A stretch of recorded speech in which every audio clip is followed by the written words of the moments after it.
이렇게 명태 환영합니다.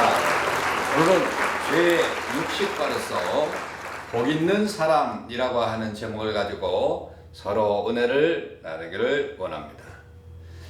본문의 내용은 시편 전체를 완전하게 요약한 것이나 다름없는 매우 의미 있는 그런 말씀입니다.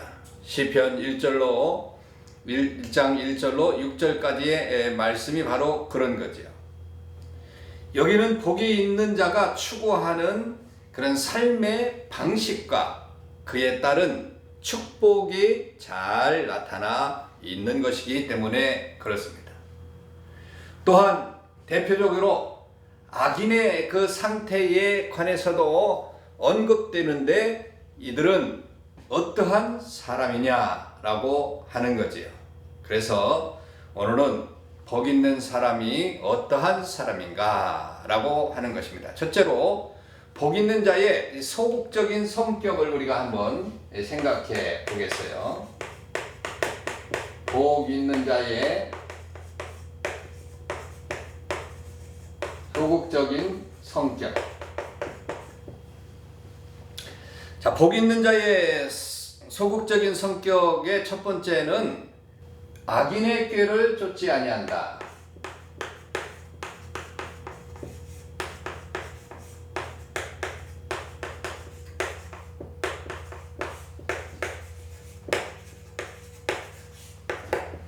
악인의 꾀를 쫓지 않는다. 악인의 꾀를 멸망에 이르는 넓은 길을 걷는 것과 같고 마침내 망할 것임을 얻기 때문에 그 길을 피하게 된다라고 하는 거죠. 잠언 12장 2절에서도 그렇게 말하고 있습니다. 분명 악인의 길은 망하는 것입니다. 그래서 악인의 그 꾀를 쫓는다고 하는 것은 망하는 길로 간다고 하는 거예요. 사실 악인의 꾀를 쫓지 않는다는 것은 이게 소극적인 성격 중에 하나인 거지요. 두 번째는 뭐냐면 죄인의 길에 서지 않는다.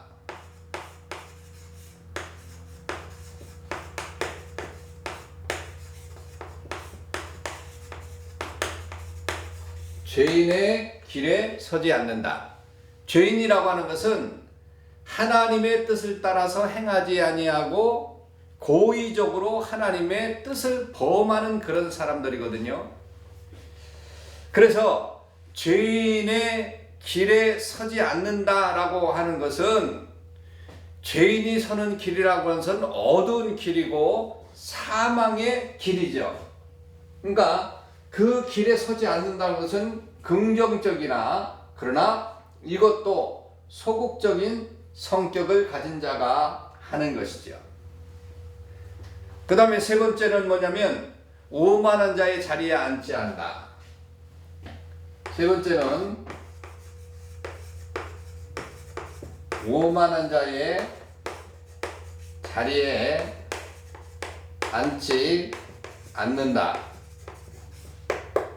오만한 자의 자리에 앉지 않는다. 자, 오만한 자리는 이 사단의 나라에서 어떤가 하는 그런 자리거든요. 그래서 오만은 하나님을 스스로 업신여기는 그런 자리죠. 그래서 이런 자리에 앉지 않는 거죠. 물론 좋은 일이에요. 이런 자리에 앉을 수는 없는 거죠. 그래서 자리에 앉지 않는다고 하는 것은 아주 좋은 일입니다. 그러나 이것도 소극적인 면에서 보게 되는 거죠. 그런 복 있는 자의 적극적인 면에서 우리가 한번 생각해 보겠습니다.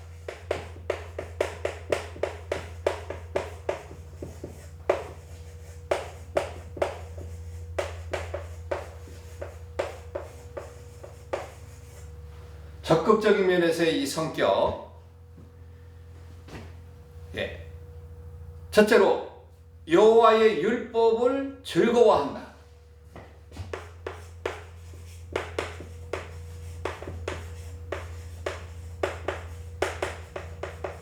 율법을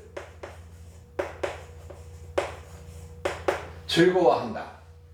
자, 이거 뭔가 좀 다르죠? 소극적인 자들은 악인의 기회를 쫓지 아니한다라고 하는 거지만 이건 적극적인 면에서 보게 되면 여호와의 율법을 즐거워한다. 악한 길이 아니죠. 이게 다른 겁니다. 하나님의 말씀 안에서 새롭고 복된 그런 기업이 있습니다. 여호와의 말씀은 젖과 꿀 같은 것입니다. 그래서 여호와를 사랑하면서 그의 말씀을 즐거워하는 자만이 참되고 영원한 기쁨을 얻을 수 있는 것이죠.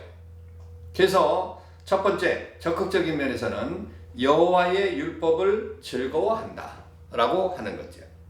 그리고 두 번째는 그 율법을 주야로 묵상하면서 산다.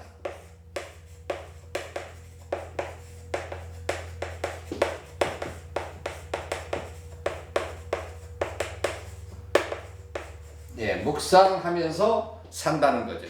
진리의 말씀을 깊이 묵상하는 일은 우리의 영적인 건강을 위해서 매우 중요한 그런 것이기 때문에 하나님의 말씀을 주야로 묵상하면서 그 기록한 대로 다 지켜 행하는 자는 영혼의 만족을 얻을 것이라고 시편 63편 5절에서 그렇게 말씀을 했습니다.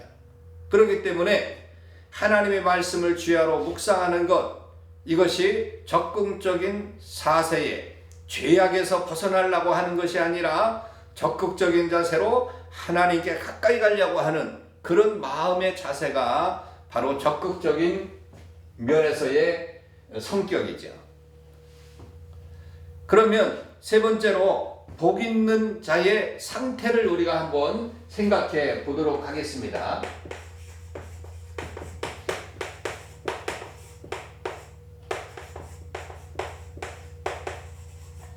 우리가 적극적인 면과 소극적인 면을 살펴보았지만 이제 복 있는 자의 그 상태, 그 상태가 어떤가라고 하는 거죠. 첫째로 시냇가에 심은 나무와 같다.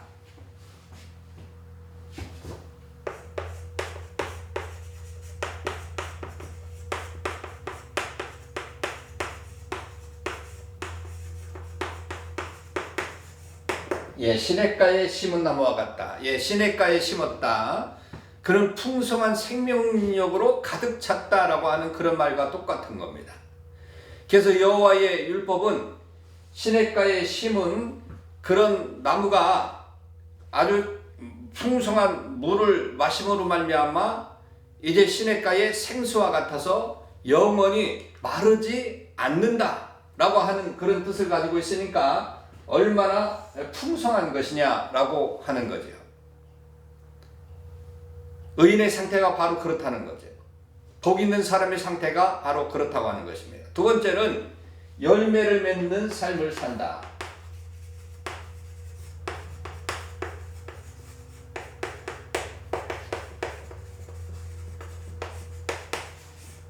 열매를 맺는 삶을 산다. 시냇가의 나무는 영양분 있는 진액을 아주 흡족히 섭취하므로 많은 열매를 맺게 되어 있습니다. 마찬가지로 복 있는 사람은 말씀의 은혜를 충만히 받았으므로 하나님이 원하시는 그런 열매를 맺게 되어 있다라고 하는 것이죠. 얼마나 중요합니까? 열매를 맺는 삶, 이것은 참으로 축복된 삶입니다. 자, 그리고 세 번째는 그 행사가 다 형통하리로다 라고 그렇게 말했어요. 다 형통한다. 형통한다는 말이 참으로 귀한 거죠. 그의 삶이 늘 생동감이 넘친다는 거예요. 그리고 그 행사마다 모든 것들이 잘 된다고 하는 그런 의미를 가지고 있는 겁니다. 마치 아브라함과 이삭과 같이 정말 그들이 얼마나 형통했습니까?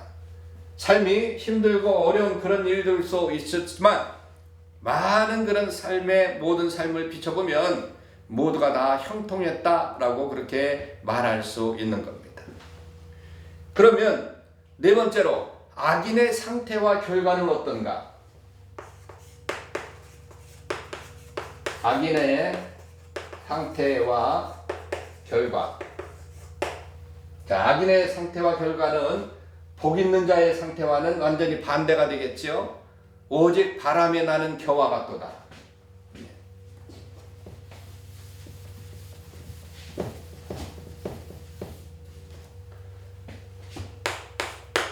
오직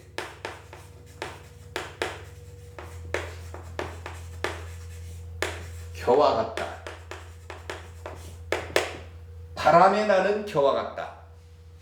여러분, 악인은 내용이 없는 겁니다. 껍질만 있는 그런 상태예요. 그래서 조금만 바람이 불어도 금방 날아가 버리는 겨와 같다. 그 이유가 뭡니까? 그 중심에는 하나님이 없고 말씀이 없고 진실이 없기 때문에 그렇다고 하는 거예요. 두 번째는 뭐냐면 악인의 심판은 견디지 못하리라.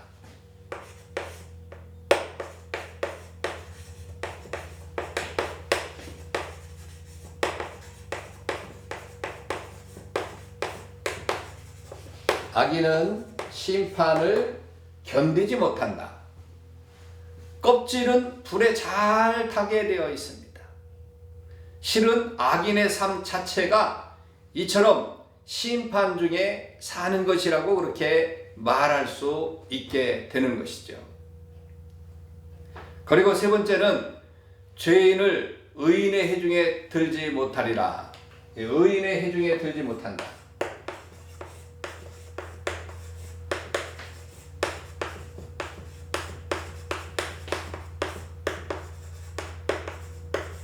이건 한마디로 지옥을 갈 수밖에 없다고 하는 그런 말이죠.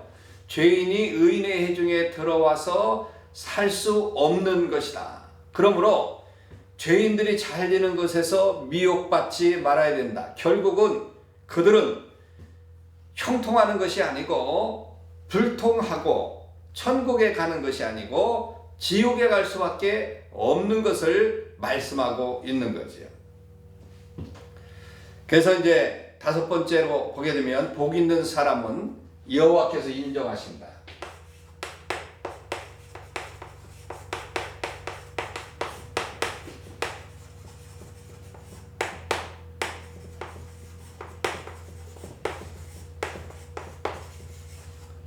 여호와께서 인정하신다.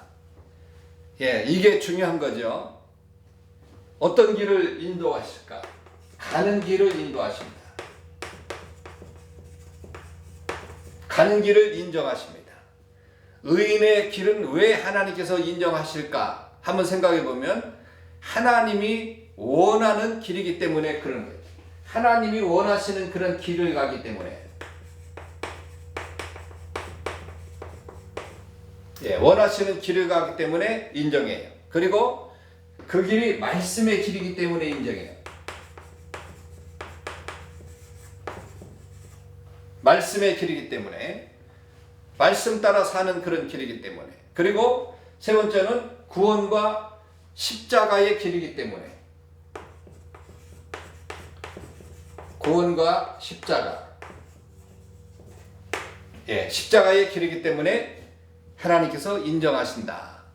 그리고 복 있는 사람을 책임지겠다라고 하는 그런 뜻을 가지고 있습니다.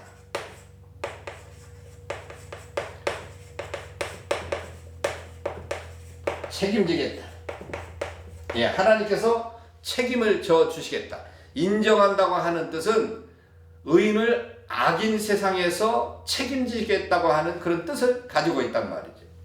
그리고 세 번째는 여호와의 인도와 보호가 있겠다.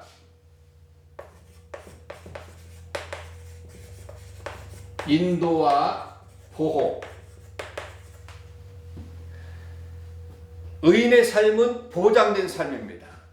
여호와께서 인도하시고 보호하시기 때문에 그러는 거죠. 그러므로 의인은 사자같이 강한 특징을 가지는 것입니다. 그래서 하나님께서 복 있는 사람을 여호와께서 인정하신다. 가는 길을 인정해 주시는 거죠. 원하시는 길이기 때문에 그러는 거죠. 그리고 또 구원의 길 십자가의 말씀의 길이기 때문에 인정을 해주는 거죠.